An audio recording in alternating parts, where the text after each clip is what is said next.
Les Risale Nour, une collection de plus de 6000 pages, écrite par Saïd Noursi, un notaire contemporain turc dont les compétences intellectuelles frappaient tout le monde d'étonnement, jusqu'à ce qu'il fût appelé par les savants Badi'u Zaman, qui veut dire l'émerveillé de l'époque.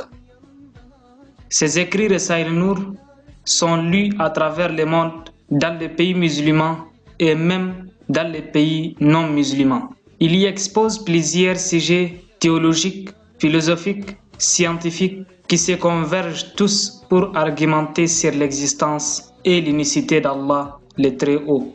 Ses écrits sont traduits dans plusieurs langues. Olan şu programdan istifade edebilmeleri için düzenlenmiş bir program. Derneğimiz vesilesiyle de bu programı yapmış bulunmaktayız. İnşallah bu programdan her bir iştirak edenin iman meselelerini bilhassa Risale-i Nur çerçevesinde, doğrultusunda bu hakikatları, iman hakikatlarını ispat edip akli delillerle izah ve ikna edecek şekilde anlamalarını temin etmeye çalışmak.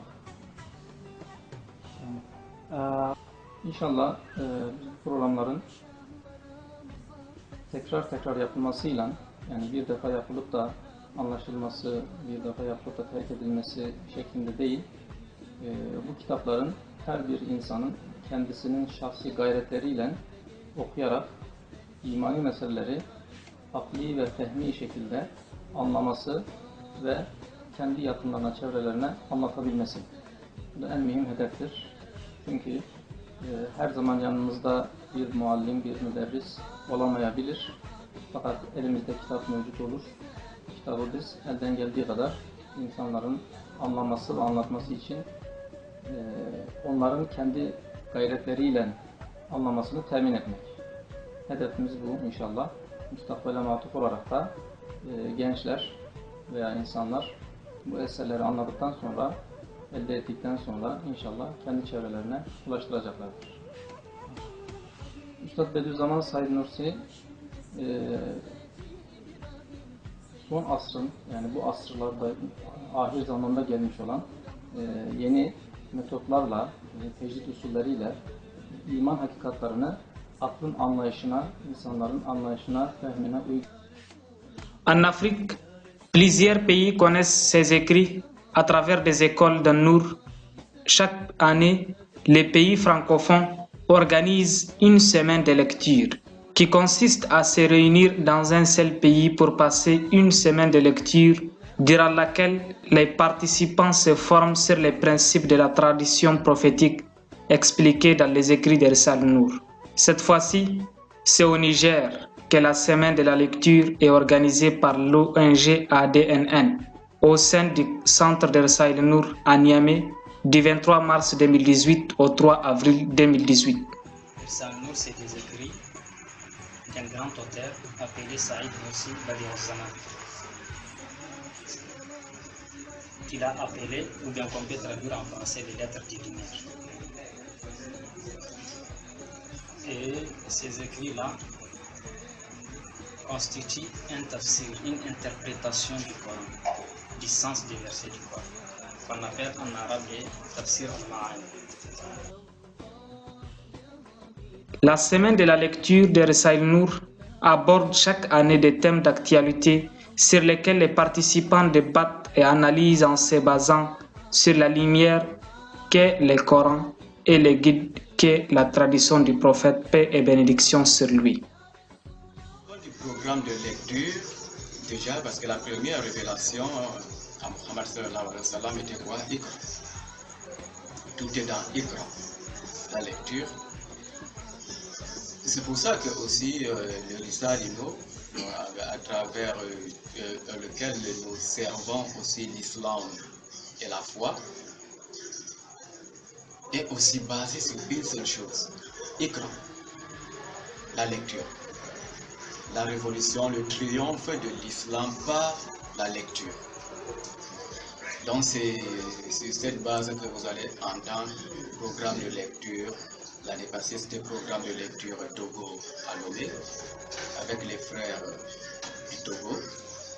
cette année 2018, alhamdoulilah, c'est à Niamey, la belle d'ailleurs, qui nous fait aussi voir la brillante manifestation du nom d'Allah Al-Jamil par rapport à la pyramide africaine, avec des tensions, des crises dans tous nos pays. Ce n'est pas seulement au Togo ni au Niger, au Cameroun, partout. Nous voyons que nos pays traversent tous des crises, et des crises généralement d'ordre économique, social et politique, où on voit des jeunes qui descendent dans la rue et des jeunes musulmans qui descendent aussi dans la rue pour chercher des solutions à leurs préoccupations, à leurs différentes questions. Ils partent les chercher dans la rue. Or, dans le Coran, Ustad Bedizaman Saïd Nursi, à travers le Risale Nur, beaucoup d'écrits mentionnent ça. Si le Coran a dit, vous avez la réponse à tout dans le Coran. Si un jeune musulman abandonne le Coran et se retrouve dans la rue, ça veut dire qu'il n'a pas trouvé la réponse à sa question dans le Coran, comme dit Allah. De deux choses l'une. Soit il n'a pas bien cherché la solution, il n'a donc pas trouvé, soit la solution n'existe pas dans le Coran comme Allah l'a dit. Quelle hypothèse est vraisemblable? La solution existe dans le Coran, ça veut donc dire qu'il n'a pas bien cherché. S'il n'a pas bien cherché, il faut donc qu'on lui permette, qu'on lui donne des outils, qu'on lui prédispose à trouver la solution. Et c'est à ça que sert la collection Risale Nur. C'est à ça que sert Risale Nur. Puisqu'il y a toutes les réponses à toutes les questions dans le Coran. Et si nous ne trouvons pas, ça veut dire que nous n'avons pas cette torche qui nous permet de nous éclairer et de tirer dans ce Coran cette mer de la sagesse, de la science illimitée.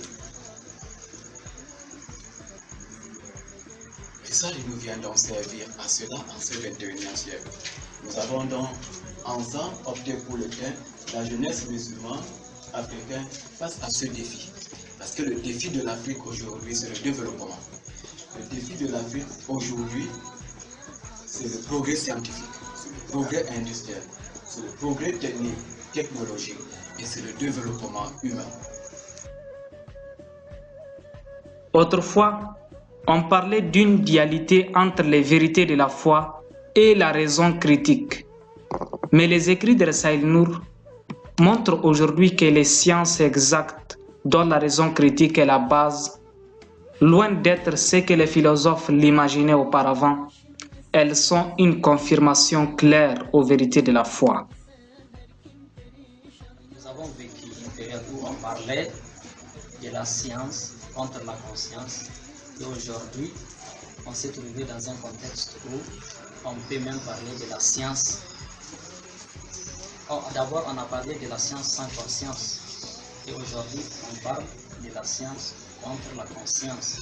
Et dès qu'on dit la science contre la conscience, c'est que on nous parle de désaccord entre la science et la science religieuse.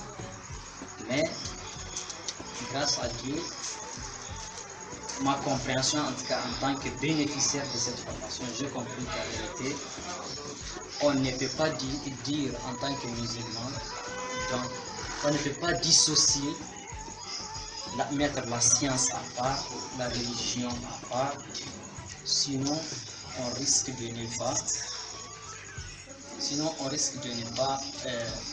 retrouver les repères, si on veut. Pour faire face à ces défis-là, il suffit de répondre à 3 questions. D'abord, c'est l'intention en tant que musulman. Quelle est notre intention d'étudier une telle science et de la mettre en pratique? Ou bien de bénéficier du bienfait de telle science? C'est quoi notre intention? C'est quoi le but? Et c'est quoi la finalité? Dans les écrits de Risale Nur, l'âme doit être purifiée pour qu'elle soit susceptible de comprendre la sagesse divine dans les différents phénomènes de l'existence. Le développement humain, parce qu'aujourd'hui, nous faisons face à quoi?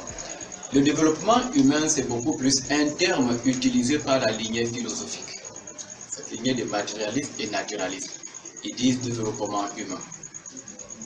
Mais coraniquement parlant, islamiquement parlant, et pour rentrer toujours à cette mer de la sagesse illimitée, à cet instrument atemporel, adapté à notre époque, à notre siècle, qui est le Rissalino, nous parlons de purification de l'âme, et non de développement personnel. Purification de l'âme, parce qu'en fait, c'est ça l'objectif. Plus de 30 participants venus de 7 pays d'Afrique et de la Turquie se rencontrent à Niamey pour suivre ce programme de lecture. Ils ressentent tous l'influence de cette semaine de lecture sur leur personne et plusieurs d'entre eux arrivent à découvrir les secrets de la lecture. Donc, je pense que ce programme de lecture, c'est une chose très importante. Entre autres, pour ceux qui le profilent, j'aimerais citer d'abord la rencontre avec des frères musulmans que nous avons rencontrés, dont certains sont venus de Togo, il y a des Burkinabés, des Camerounais, il y a des Tchèques. Ils ont amélioré nos manières de lire. Nous avons fait des découvertes, comment discuter sur le livre de Rissalino, les thèmes à aborder, comment ça se passe. Donc, quand on est là, chacun est venu avec son expérience, on a partagé. Que votre action soit pour l'agrément d'Allah. S'il est satisfait, même si le monde entier est fâché, il n'y aura aucune importance. S'il accepte, même si tout le monde refuse, il n'y aura aucun effet.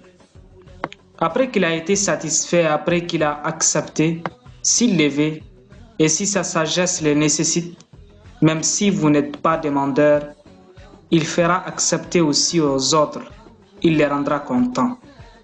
C'est pourquoi dans ces services, il faut directement prendre pour base fondamentale l'agrément de l'être absolu uniquement.